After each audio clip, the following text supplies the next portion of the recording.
better.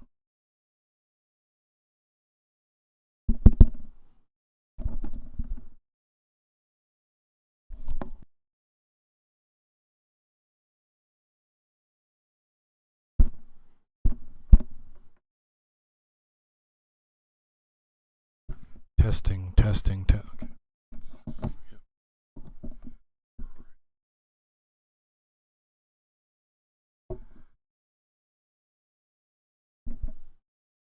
No.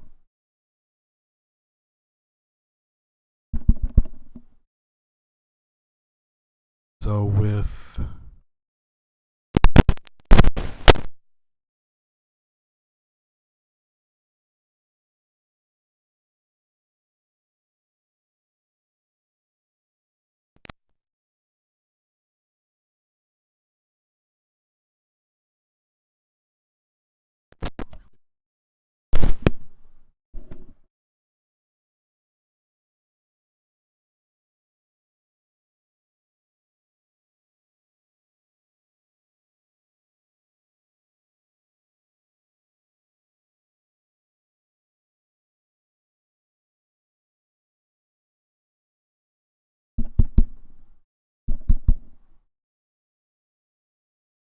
testing. Okay, testing.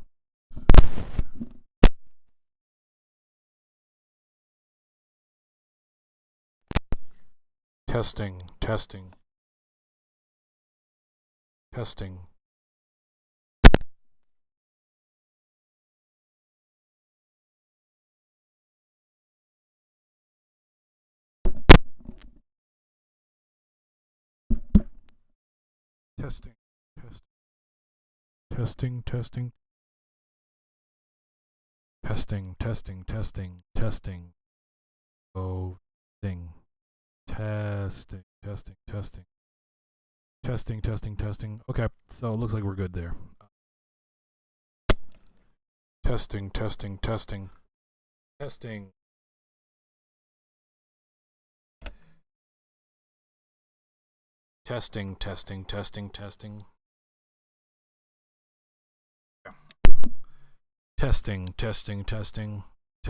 Okay. So seems like 50, but not much we can do about that. Oh, Sea of Stars. Sea of Stars was initially introduced as a prequel to The Messenger.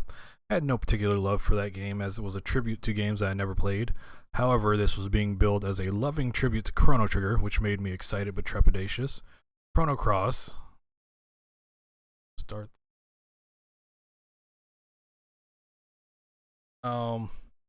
Chrono Cross, or rather Crosscode, another game that was supposed to be based on Chrono Trigger, I had gotten really excited for, but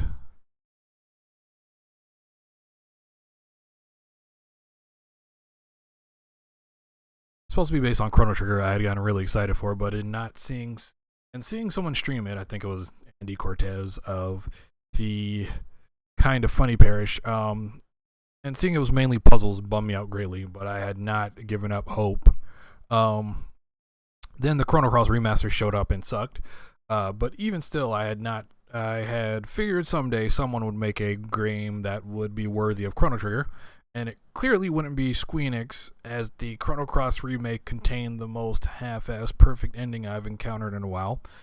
But I don't just say that to talk crap, but to consider that's probably the best I can expect from them, and would have to look elsewhere.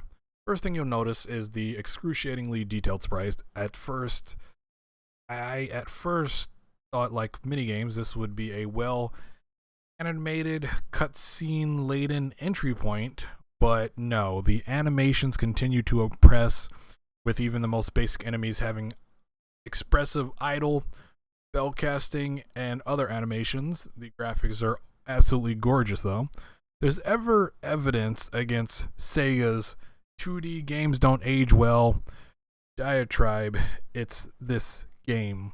Obviously, the sprites give it an aesthetic, but they're detailed and have many frames that could be skipped, tweened, or removed altogether. Like, for instance, enemy characters have unique power-up animations for their moves, which I'm sure if the text flashed and said Enemy use claw attack with a slight effect we would all understand. Characters all have different dialogue frames, including if they're happy, angry, etc. But on top of that, there's a lot of ambience in the sprites, including a day-night system with shadows. My hat is truly off to this company for putting what must be thousands of hours into putting this art piece together.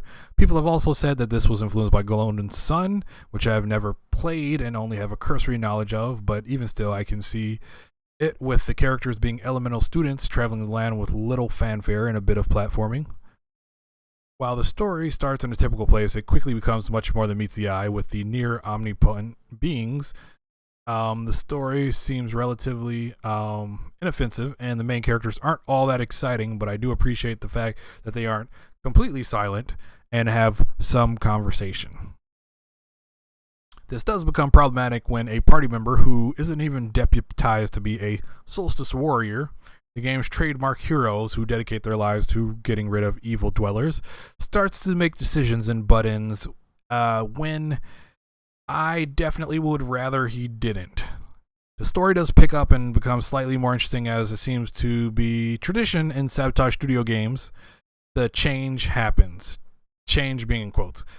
I like this portion of the game much more than the rest, especially as part of it consists of you getting tricked by a pirate with a ship that's actually worse than what Luffy of One Piece fame started out with. Combat left me with something to be desired, and that while they may have been inspired by Chrono Trigger, it isn't completely that way.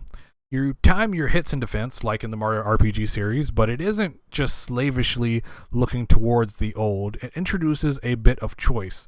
During your turn, you can swap between characters, except when you can't, which is slightly confusing, and your opponents will have a countdown for when they're going to act.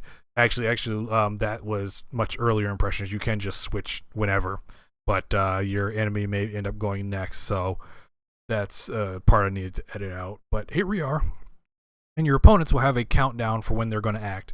The idea here is you need to figure out how to stop the enemy from casting spells. The appropriate counterattacks will appear above their heads. You can't just brute force it. But on top of that, they add in another element. They introduce, I'm not even sure what to call it, if you do a melee attack on the enemy, elemental orbs will pour out from them. You can pick these orbs up to empower your next attack with moon or sun or other elements as you get to them. You would want to do this to attack enemies that cannot be harmed normally, increase the damage of your attack, or try to stop an enemy from casting a spell, because your attack will now deal physical and magical damage. The problem is, unlike Mario RPG, it isn't a static, this character goes, that character's goes system. Enemies can move at various speeds and require various attacks against them to stop their spell casting. It sounds like a lot, it is. That being said, the game continues to reassuring you that perfection in combat isn't necessary, almost literally in text, and characters will self-revive in combat after a set number of turns. Continuing to talk about combat, there's a lot of moving elements on screen, which can be jarring if you don't expect that, since a central game mechanic is timing. The Mario and Luigi, Paper Mario, and other games all mitigated this by more or less having your characters be in static places. Heroes on the left and the baddies are on the right. Yes, this would occasionally change, but not so much you would get, cheap game overs, etc. Chrono Trigger, however, did have his characters move around, but the difference is there was no timing involved there. I'm guessing because of the way sprites are drawn, they can't do every animation everywhere, so they move the UI and characters and stuff like that to get around the issue.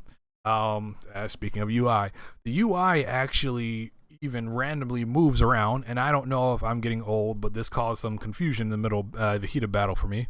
One of the huge gets Sea of Stars ended up with was its music being partly composed by Yasunori Mitsuda, who did Chrono Trigger, of course, among other things, definitely legendary.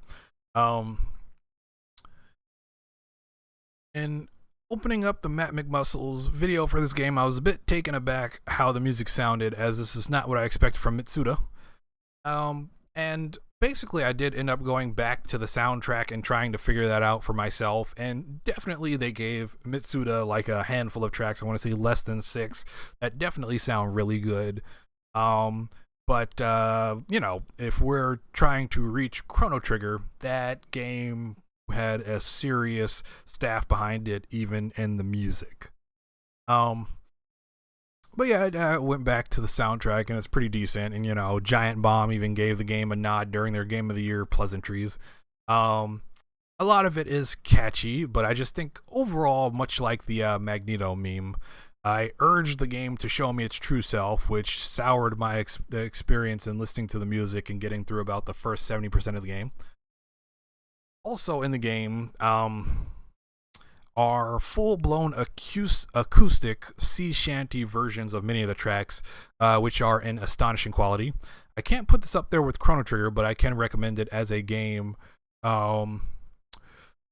that's solid, though not perfect, successor.